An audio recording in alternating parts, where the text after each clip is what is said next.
tá no meu Rodrigo. sangue. Eu tenho uma pergunta pra você. Pra mim ou pra Laura? Pra você, Rodrigo. Opa, agora pegou. Lá vem, Vamos pobrezinho. lá. vem. Você falou uma palavra aí que tá em discussão nos últimos tempos aí. De escassez. Aham. Qual personagem da Bíblia era escasso? Qual personagem da Bíblia era escasso? Excelente Boa pergunta. Me dá um tempinho aqui que eu vou te dar um Vai exemplo, pensando, tá bom? o Enquanto Google vai isso, funcionar aqui, enquanto eu isso, vou deixa eu achar um. fazer o merchan da Eduz e eu quero perguntar sobre gestão financeira da família de vocês. Quem é que cuida desse negócio? Vamos Achei lá. 3 personagens. Fala aí. E Você pediu detalhe, trouxe 3, ó. Olha. não consultei Google. Foi de Tá cabeça, bom? né? Foi de Perguntei cabeça. que você quer o celular, Não, hein? falei não. É. Tá bom? 3 personagens da Bíblia que foram escassos. O primeiro deles, aquele sujeito anônimo, a Bíblia não fala o nome dele, que fez parte da parábola dos talentos. Para a galera que não conhece, eu vou contar para você essa parábola. Jesus fala que um homem tinha os talentos dele, que eram unidades de peso com as propriedades dele, o ouro, o prato, o bronze, alguma coisa que ele tinha, e ele chegou para os funcionários dele e deixou o dinheiro com eles. Aí um funcionário multiplicou o dinheiro do seu senhor, o outro multiplicou o dinheiro do seu senhor, e o que era escasso Não fez nada. não fez nada, pegou o dinheiro e guardou debaixo da árvore. E quando ele chegou, o senhor deu uma apreensão. Por que você não multiplicou meu dinheiro? Eu confiei meu recurso a você. Eu fiquei com medo porque o senhor é um homem muito justo, muito severo e tudo mais. Mentalidade de escassez. Isso para mim é claro. Segundo exemplo de mentalidade de escassez é Gomer. Gomer era a esposa de Oséias. Não é isso? Ixi, eu Não, é Gomer mesmo, não é esposa de Oséias. Só para não cometer erro aqui. Oséias a perdoou, Oséias queria tratá-la como uma mulher da alta sociedade, como uma mulher digna, e ela sempre voltava para a prostituição. Ela sempre voltava para a miséria. Ela sempre abandonava o marido e ia buscar homens na rua.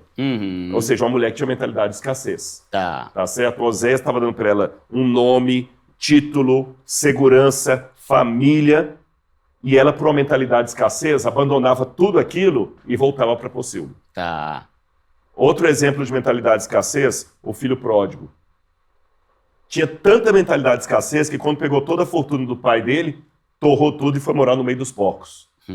E tinha tanta mentalidade de escassez que quando ele toma a decisão de voltar para a casa do pai, ele fala, eu vou falar com meu pai, não sou digno de ser chamado seu filho, faze-me como um dos teus trabalhadores. Dá qualquer comidinha aí que tá bom demais, né? E é pior do que isso, porque em grego você tem 3 palavras para trabalhador, para servo.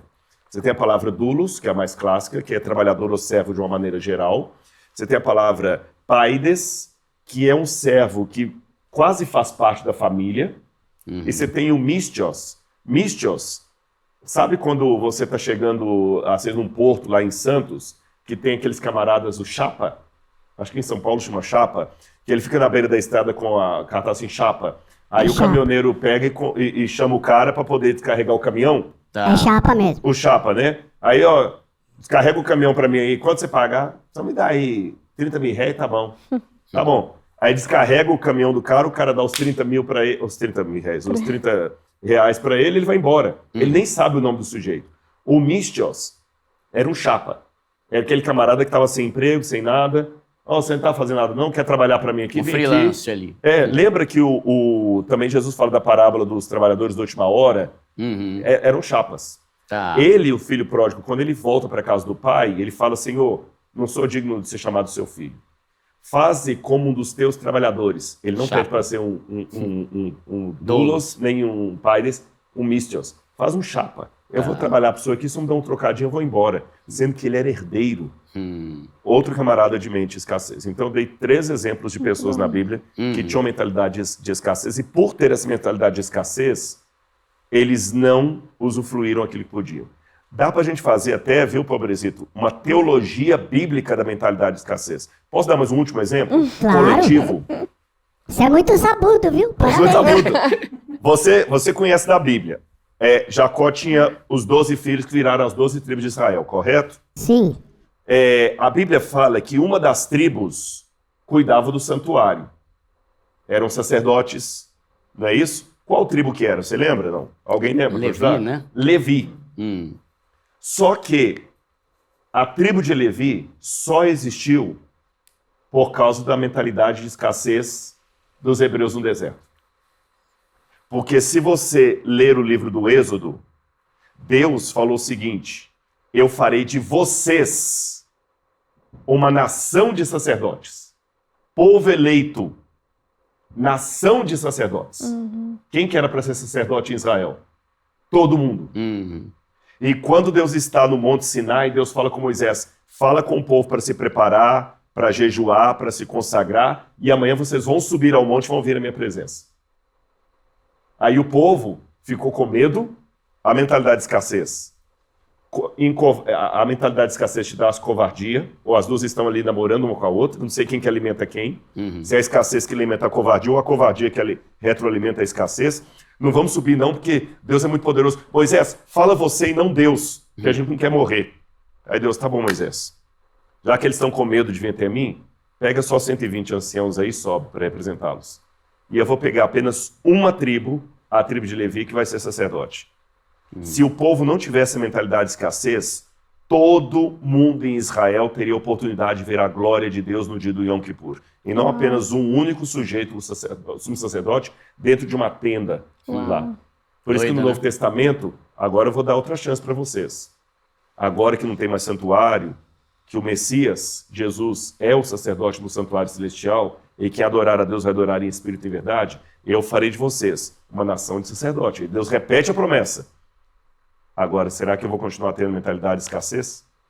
Então, Jesus por ser simples, a mentalidade dele não era de escassez. Porque teve gente já falando, Porque tem alguns pontos de vista sobre escassez, né?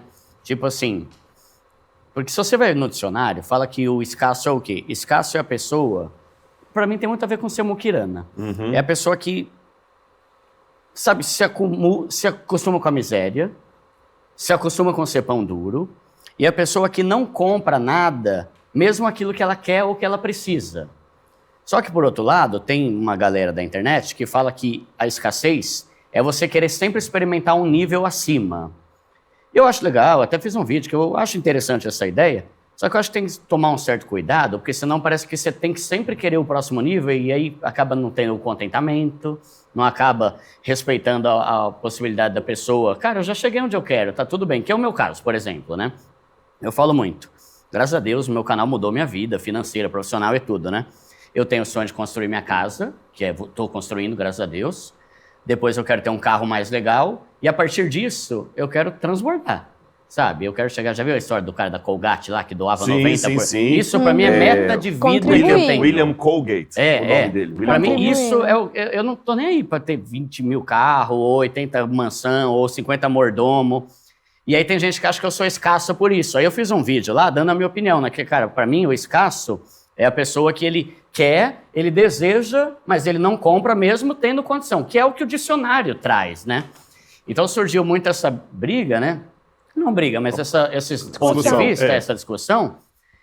E aí eu trouxe isso. Mas então, pensando nisso, Jesus era escasso? Olha... Né? Porque se a gente leva a escassez sempre pro lado de querer materialmente evoluir, João Batista é o mais carniça do universo, então, né? O mais jegue, né?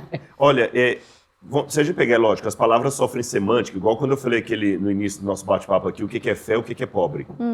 Eu falei que você também pode gerar uma polêmica, né? O que é pobre? Como eu falei, os meninos que vieram do Brasil aqui visitaram a comunidade do Rio e pensaram que ali era o rico. Sim. E na nossa cultura, ali que mora o pobre. Então, na verdade, o que é o pobre, o que é a fé, o que é a escassez? Se você pegar etimologicamente falando, escassez é a pessoa que fica limitada entre duas linhas. Esse é o sentido de escassez. Tá. E não consegue enxergar nada além daquelas duas linhas, e ele coloca aquelas duas linhas como o padrão do que todos devem ser. Ou todo. Então, se a gente pegar por esse sentido, eu dei para o Pobrezito aqui os exemplos de escassez, mas eu poderia dar outros exemplos de escassez na riqueza. Posso dar um exemplo? Manda. Claro. Jesus falou do rico insensato. A história começou assim. 2 jovens chegaram para Jesus e falaram: Senhor, manda que o meu irmão divida comigo a riqueza dele. Eu estou obrigado com o meu irmão, manda que ele divida a herança. Jesus olhou para ele. Jesus era uma espécie de juiz de pequenas causas, né? Porque isso era normal dos rabinos da época. Quem me fez repartidor entre vocês? Eu vou contar uma historinha. Certo homem era rico. Ele já começa a história. Certo homem era rico. E a sua riqueza prosperou ainda mais. E ele fez com mudança. E ele falou assim, o que farei? Já sei. Vou construir celeiros maiores. E vou enchê-los de riqueza. E cada vez mais. Até que eu falarei, descanse minha alma, porque agora você tem fartura. Aí uma voz chega para mim e fala assim, seu idiota, você vai morrer essa noite, o que você vai deixar para ficar para quem?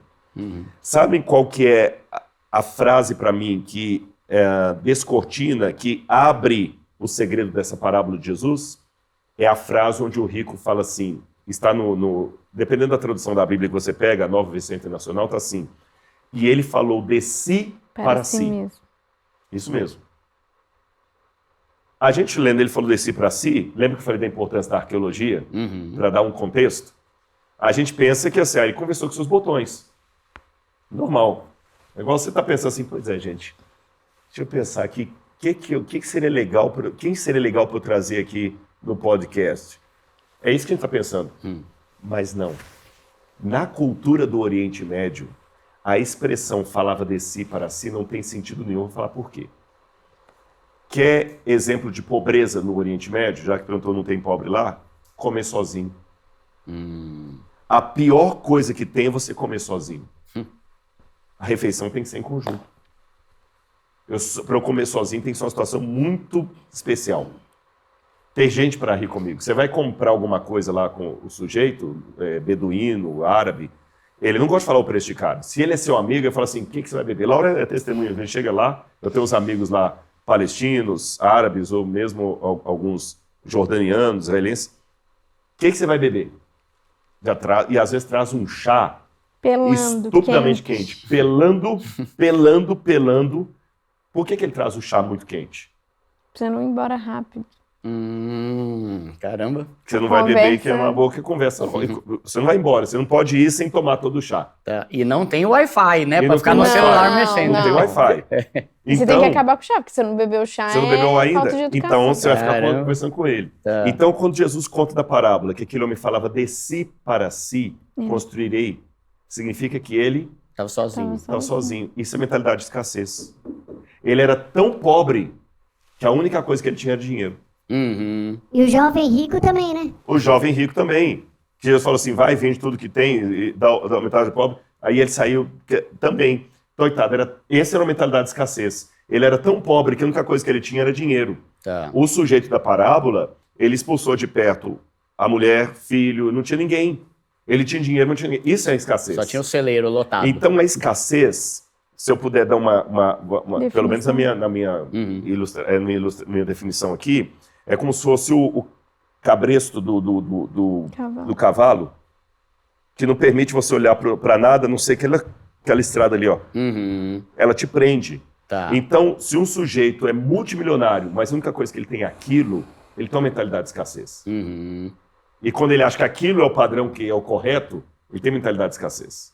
E quando ele impõe aquilo ao outro, ele tem uma mentalidade de escassez. Tá. Quando ele demoniza o outro porque tem algo além dele, é mentalidade de escassez. Então, por exemplo, uma mulher que ela só tem a vida profissional dela e demoniza a outra que rejeitou a vida profissional para ser mãe, ela tem uma mentalidade de escassez. Que ela acha que é só... Tem muito a ver com o meu jeito é o certo. O meu jeito é o certo, eu não consigo enxergar além daquilo ali. Tá certo? A vida é ampla. Então, não ter uma mentalidade de escassez é conseguir ver a vida como um mosaico e não apenas como um facho de luz único. Da hora. A única exceção ao que eu estou falando, e eu estou falando como cristão, tá? Se alguém está assistindo é ateu, agnóstico, budista, de religião de matriz africana, eu respeito, eu estou colocando, representou minha visão de vida. Como eu sou cristão, o único elemento que foge a essa estrutura que eu estou colocando aqui é a salvação. Porque a salvação é única e exclusivamente através de Jesus. Ele falou, eu sou o caminho, a verdade e a vida eterna. Então, para Jesus, é um outro caso. Fora a salvação, tudo na vida, eu não posso ter mentalidade monolítica ou unicista. Eu tenho que ter uma visão multifacetada. É mesmo porque o mundo seria chato demais se todo mundo pensasse igual, Exatamente, se não fosse colorido. E Então, se você não evoluir de alguma forma, exatamente, né, em então, pensamento. eu acho... Quer ver um exemplo que eu até falei no meu livro? Por exemplo, a pessoa chega e fala assim, para mim, a pessoa que não quer sempre evoluir, tá um nível acima, ela tem mentalidade escassa. Aí, por exemplo, imagina que tem um cara, que ele é um cara super rico, ainda dentro do contexto cristão, né? Católico, sei lá. O cara é super rico, multimilionário, e ele quer crescer cada vez mais para sustentar obras ao redor da África, na África, que é o meu caso. Eu quero crescer cada vez mais e ter cada vez mais para poder fazer coisas incríveis pro próximo, né? Cara, eu posso pensar, só eu tô certo. Isso é o certo, isso é o jeito certo de se pensar. Se você não pensa assim, você é um escasso. Mas como é que o missionário que abriu mão de tudo, abriu mão de faculdade para estar lá trabalhando? Eu dei até Ela o fez o exemplo contrário, dela. ela abandonou a riqueza. Então, Eu vou falar que ela é escassa, Não né? Os meus milhões não fazem sentido nenhum se alguém não se dispuser a ir lá onde eu não estou indo e dar vida. E tem muito médico, não é nem de cristão, mas esses médicos sem fronteira, esses negócios de gente que nem tem religião nenhuma, mas que abre mão de tudo para cuidar de criança que tá só desgraça lá no sertão ou na África, onde quer que seja. Então eu falei, né, olha como o mundo precisa de todo tipo de gente. Precisa. Se só tiver bilionário, quem é que vai lá? Não, eu sou sem bilionário, dúvida. isso aí vai outro, né? Sim, se Agora, todo mundo ficar bilionário... quem vai ser bilionário? E se todo mundo ficar só pobre? Exato. Se você Eu olhar... acho que os dons são... Eu não são- gosto de algumas Tudo bem. posturas teológicas que, para mim, são posturas de escassez. Por exemplo, eu estudei muito com teólogos da libertação. Eu fui doutrinado na teologia da libertação. Isso me colocou uma mentalidade muito socialista Tá. na minha juventude. Sabe aquele velho ditado que, quando você é jovem, se você não é socialista, você não tem coração. Depois dos 40, se você continua socialista, você não tem cérebro, né? Porque é uma mentalidade muito socialista, né? E é uma coisa que eu ouvia demais dos teólogos da libertação era Deus tem a opção radical pelos pobres. Leonardo Boff falava, isso ele deve falar até hoje, a exaustão. Gustavo Gutierrez, nos livros, a opção radical pelos pobres. E eu comprei essa ideia. Ser pobre é vantagem.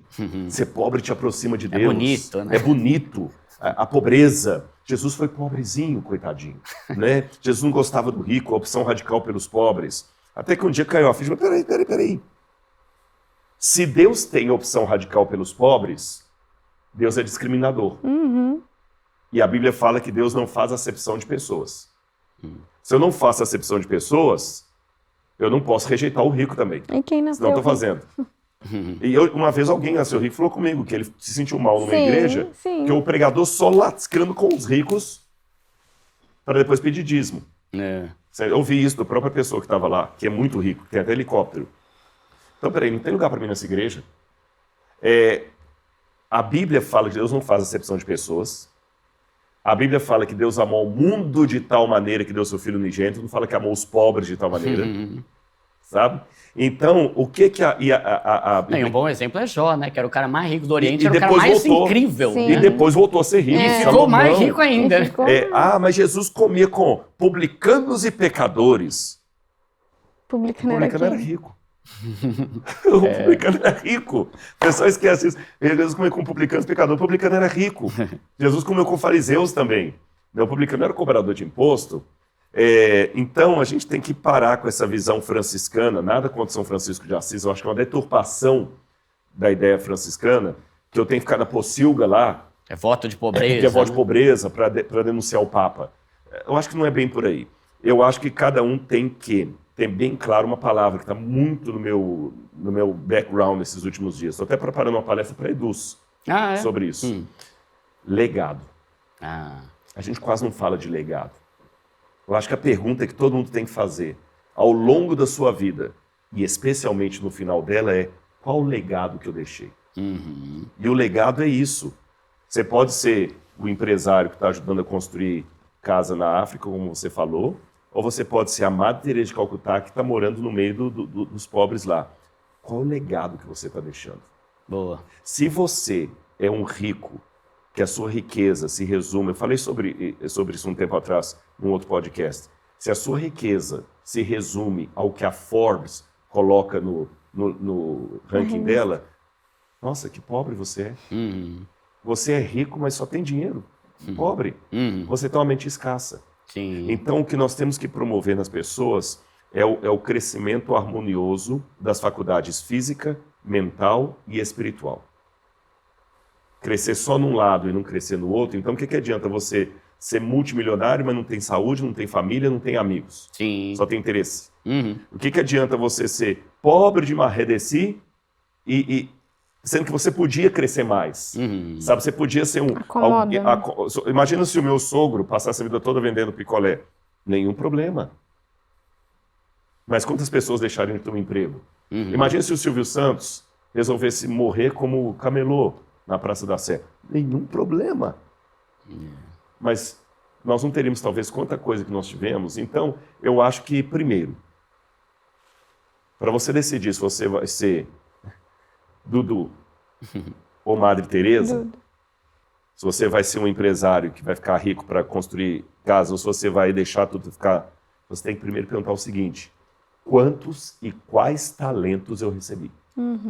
Acho que essa é a primeira pergunta. Sim, são os dons. Você está entendendo? Quantos e quais talentos eu recebi da parábola lá?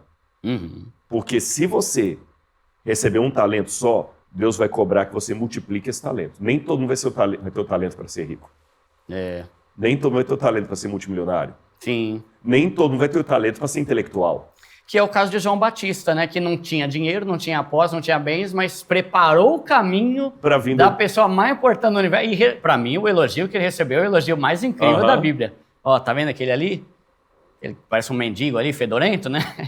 Não teve até hoje um cara tão incrível que nasceu de mulher como ele, né? Exatamente. Pra mim é o elogio mais da hora que o de Davi, que é um homem segundo o coração de Deus. Esse, pô, direto da boca de Jesus. né? E ao mesmo tempo que Deus tinha um papel para esse João Batista, ele tinha para uma Maria Madalena que tinha recurso financeiro a ponto de dar um perfume para Jesus que custava mais de um ano de Caríssimo. trabalho.